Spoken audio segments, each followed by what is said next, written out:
मेरा ये मानना है कि देखिए सरकार की बहुत बड़ी भूमिका है, ऐसा नहीं है। सरकार की भूमिका है, मैं भी कुछ हद तक सरकार के साथ काम किया हूँ, अपनी कंपनी में भी किया हूँ, अभी भी कर रहा हूँ। लेकिन सरकार की भूमिका क्या है, इसको हमें बदलना पड़ेगा। सरकार की भूमिका ये है कि अगर हमारे देश में 80 करोड़ ऐसे हनुमान हैं, जिसको जगाने के लिए मुझे जामवंत का काम करना पड़ता है, वो सरकार की भूमिका है। अगर सरकार खुद ही हनुमान बन जाएगी और पहाड़ उठाने लगेगी, तो हमारा श्रीलंका वाला हाल हो जाएगा। हमारे एक्सचेकर ड्रेन हो जाएगा, हमारी समाज की शक्ति क्षीण हो जाएगी, वो हरास हो जाएंगे। तो जो उद्यमिता का नारा मैंने दिया है उस चौथे भाग में, तीसरे भाग में, उससे हम लोग कोई भी व्यक्ति अपने अंदर का जो हनुमान है जगाने की शक्ति रखता है, और उसमें जागृति बहुत काम कर रही है, सरकार भी आज की तारीख में बहुत काम कर रही है।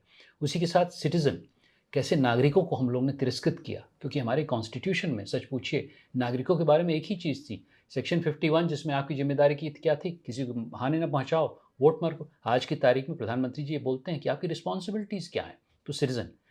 उसके बाद डिस्ट्रिक्ट, हमारे डिस्ट्रिक्ट तिरस्कृत थे। जब गांधी जी ने बोला कि हम लोग गांव में रहते हैं, और उसके बाद जब कुछ हद तक नेहरू जी आए तो उन्होंने बड़ी बड़ी संस्थाएं बनाई, आईआईटी एक उसमें एक है। लेकिन आईआईटी में जो लड़का पढ़ रहा है, क्या उसने गांव में जाके असली वास्तविकता को देखा है? मुझे नहीं लगता है, मैंने तो कभी नहीं देखा। तो मैं समझता हूँ कि हम लोग को असली भारत में डिस्ट्रिक्ट में जाके इंस्टीट्यूशंस बनाने पड़ेंगे, जो कि मैं बना रहा हूँ अपने गाँव में। और उसके बाद डिजिटल बहुत महत्वपूर्ण है। और अंत में मैंने ये कहा है, जो चौथा अध्याय है कि फ्यूचर, जैसे आपने बोला इंटीग्रेशन, हम लोग को एकाग्र होना पड़ेगा, क्योंकि पाश्चात्य सभ्यता में इंटीग्रेशन की भावना नहीं, उसमें विभाजन की भावना है, एटोमिस्टिक है, कार्टेशियन है।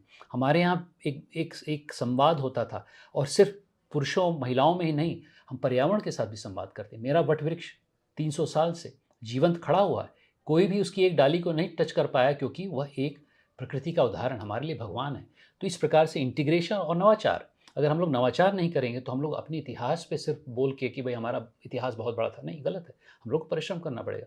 मेरी यात्रा एक नवाचार का उदाहरण है। पूरे देश में 5 और अन्य देशों में इसका अनुकरण किया गया, United states, Peru, Portugal, UK, France में।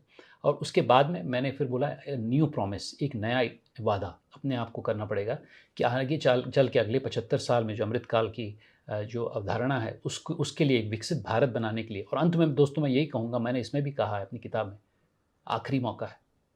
अगले 25 साल में हमारी आबादी बूढ़ी होने लगेगी। आने वाली पुश्तें हमें माफ़ नहीं करेंगे, क्योंकि हमें मौका था। इसीलिए मैं सबको प्रोत्साहित करूँगा आपके चैनल के द्वारा कि आप लोग भी दिन रात काम करिए। और ये कोई ज़रूरी नहीं कि कोई समाज सेवी काम कर रहा है, हर व्यक्ति को राष्ट्र निर्माण में आगे बढ़ना पड़ेगा। आप कॉर्पोरेट सेक्टर में हो, आप सरकार में हो, आप प्राइवेट सेक्टर में उद्यमी हो, नहीं हो, आप किसान हो, आप महिला हो, सबको अगले 25 साल में अपने देश को आगे बढ़ाने के लिए करना पड़ेगा, क्योंकि आखिरी मौका है।